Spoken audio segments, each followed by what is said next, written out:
Good morning. I'm Kathy Howell, the chaplain here at the Hermitage, and it's good to spend time with you again today. Today is Tuesday. Yesterday was Memorial Day.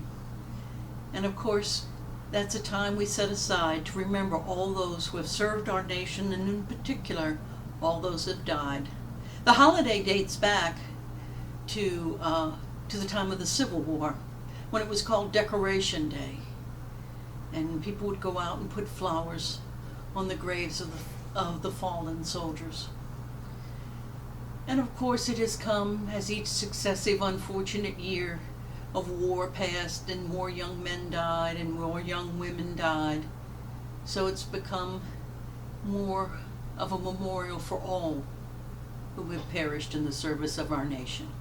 And also a time to honor all those who served and the families of those who served. And the sacrifices that they give. I've been blessed in that I personally have never experienced a loss because of war. But that's not the case for my mother, unfortunately. In her family, the war touched them all. I'll talk about her own service as an Army nurse in New Guinea and Australia in the South, in the Pacific theater. But I'd like to, and she had a brother who served in the Coast Guard. He tried to get into the Navy. That would have been his first choice, but unfortunately he was tall and thin, and he was underweight for the Navy, even though he tried to fill himself up on bananas and condensed milk in order to gain weight before they actually weighed him, but it didn't work. But there again, I guess who I'd really like to talk to is my mother's oldest brother, James. James was 10 years older than Mom. He was born, I guess, in 1906. And he was raised in New Orleans. As a matter of fact, I have a picture. This is from a newspaper article of 1909. And it shows 1909, 1910. This right here is my Uncle James standing in front of their house. Oh, it was quite the thing at the time. It was relatively new construction in a part of town called Carrollton, and in a part of New Orleans. And it was quite the up-and-coming place to live. And that would be all that would do for my grandfather and his wife. And the house still stands, by the way, though it's no longer in the family. But that's James right there, and standing out in front of the tree, and I don't know if you can see what he's wearing, but he's got the cute little knickers and the tie, and I guess it was just the fashion in those days, the short pants, everything like that. Well, James did very well in school, and as a matter of fact, he applied and was accepted to West Point for his education. I have a wonderful picture of James. This is my mother's favorite picture of him, I guess because it reminds her of the James that she remembers growing up. Because once he joined the military, he was only home sporadically after that. But here he is. Once he went away to West Point. That's James. I think he is good looking, I have to admit. Yes, he is. Well, that's Uncle James. And Uncle James actually graduated in about, I believe, 1927, and he served in the military, in the Army, for I think 6 years. However, 1933 was a tough year, as some of you may remember. It was the depths of the Depression, and at that time the U.S. Army was downsizing. So he left the Army, and he got a job with a national trucking company, and it was called Moran Trucking, and my mother talks about it as if it was everybody in the world would know who lived at the time would know who Moran Trucking was. But as I said, she really admired her brother. Well, anyway, he lived up in New York, Albany. I think he lived in Elmira, and up in New York State. That was where he was based, and he rose to be vice president of this national trucking firm. Well, then in 1939, things began to happen in the world. If you remember, Japan, of course, there was Hitler in Europe and the rise of the Nazi Party, and Japan rose in its imperialistic ambitions. And Japan had attacked China, and they had blockaded China by the sea. Well, as it turned out, China and the U.S. were allies, and they asked for help. So the military, they asked for military advisors. Well, my Uncle James, with his being a graduate of West Point and being a vice president in the trucking industry, was a perfect military transportation advisor, a non-combatant military advisor. And as such, he was reactivated, which Mom said when you graduate from one of the academies, you're in the regular army, and that means you can be called up at any time. Whether you've been placed on inactive or whatever, it doesn't matter. You belong to Uncle Sam in one way or another if you're needed. But my uncle was glad to serve. As a matter of fact, as he studied the political situation, he told my own mother that there was a war coming, and he was going to be in a very key and important place, because you see, he was going to be in China, and this was early 1939. He said he didn't know when it would come, but it was coming. And that had an impact on my mother, who was at that time already a nurse.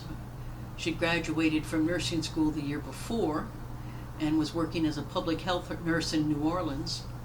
As a matter of fact, it inspired her to go ahead and join the Red Cross and serve in a capacity that was attached to the U.S. Army. Mom said if there was a war, she wanted to be where the action was. But that's a story for another day. I'll tell you about my mom another day in her military service. But Uncle James was brought to Washington, D.C.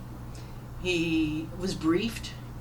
He was brought to the White House. He was briefed by the president himself.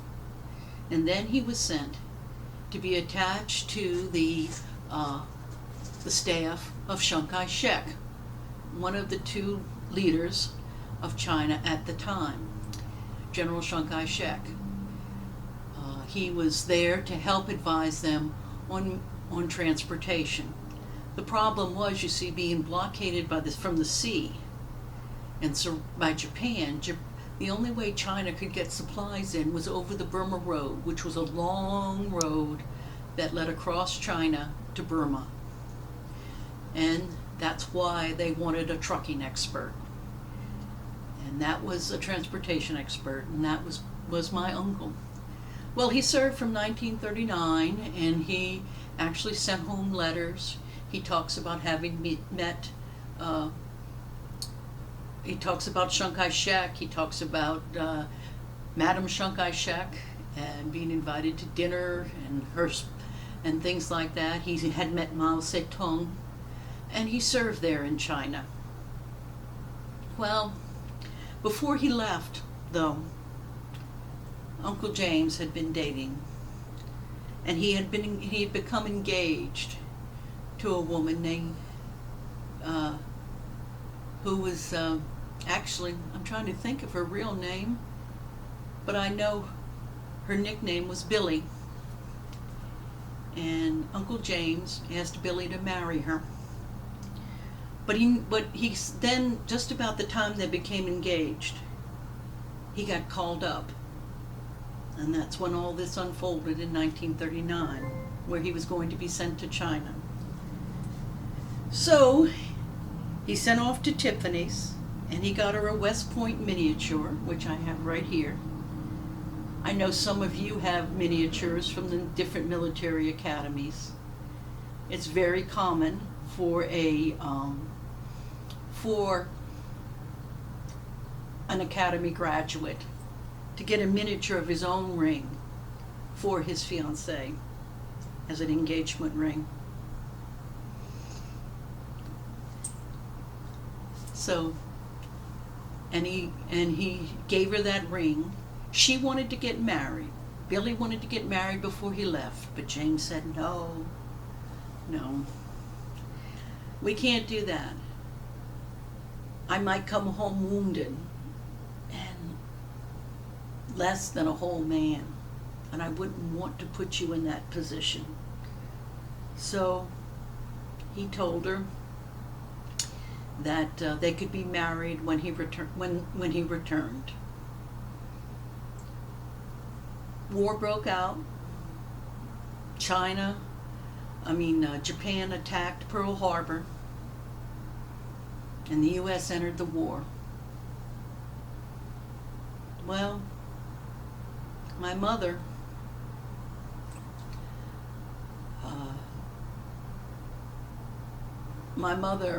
who was attached to the Army, she was in the Red Cross, and as I said, I'll tell you her story later. But anyway, back to Uncle James. So Uncle James, unfortunately, in March, after Pearl Harbor, just a few months after Pearl Harbor, he was in his staff car near Mandalay, and a Japanese Zero strafed his car, and he was killed. This was devastating, of course. And he was buried there on the battlefield temporarily, because the where they were changed hands, and it changed hands several times, so his body was never recovered. Meanwhile, back in the U.S., my grandmother, she had been riding the streetcar on St. Charles Avenue and gotten off at the stop by her house. They had moved from the house, which I showed you in the picture, and they now lived, instead of in Carrollton, if you know New Orleans, they lived uptown. And they were about three blocks off St. Charles Avenue. And she remembers when the newspaper used to come out several times a day with several editions. And because after all, people had the radio and they had the newspaper. And the newspaper was still a major source of news. And she remembers as she stepped off that evening, there was a paper boy hawking the paper saying, "New Orleanian killed in the war. High-ranked New Orleanian officer killed in the war." Well, of course, she figured there were many officers from New Orleans serving in the war. After all, this was March. Pearl Harbor had happened in December. So many, many people had enlisted. But she said when she came around the corner and she saw an Army staff car parked in front of her house, she knew that James was dead. I am told she collapsed in the street and suffered a nervous breakdown. Well, that's what happened. As for Aunt Billy, she never married.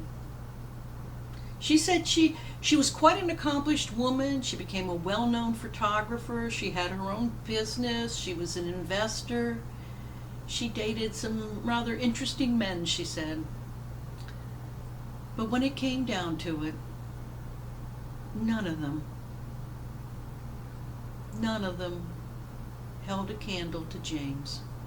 She told my brother, maybe I idealized him, I don't know. But in my heart, I could never marry any other man. It was Aunt Billy who gave my oldest brother Bill this ring.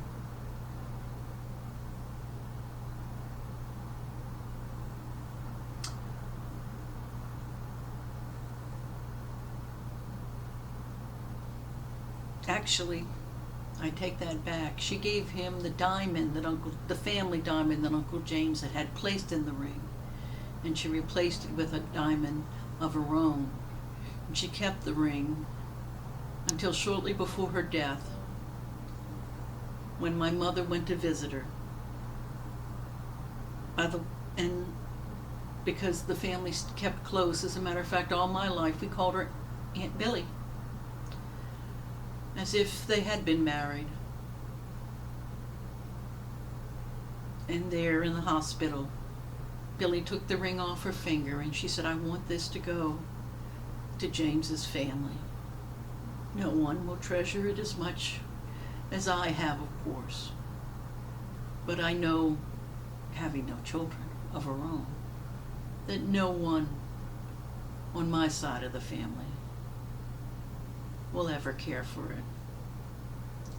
So my mother gave it to my oldest sister, Cindy, who unfortunately passed away in 2002.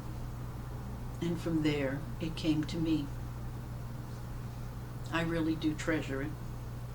I don't wear it very much,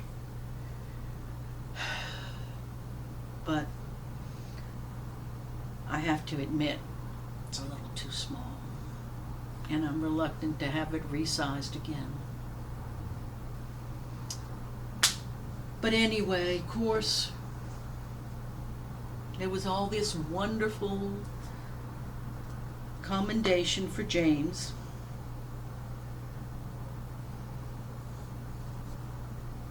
My family was presented, my mother, my grandparents were presented with a Purple Heart. I imagine many of you have seen Purple Hearts. Some of you may even have some that were awarded to you or other members of your family.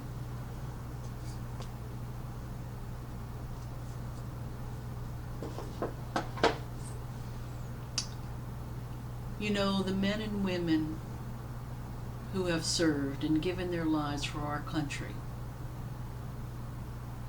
are truly heroes. But the truth is, everyone who puts on the uniform agrees to take that risk, to give up all their future and their plans in case it falls to them to give their life for their nation. It's something they're willing to do, and it's the whole reason that we as a nation enjoy the rights and privileges and freedoms that we have. And I agree that we can never thank them enough. I pray for the day when war will be no more, when swords will be beaten into plowshares. But until that day, goodness and hope and strength and courage lives and is challenged to serve among us. May we as a nation always honor those who give us so much. Until next time, thank you.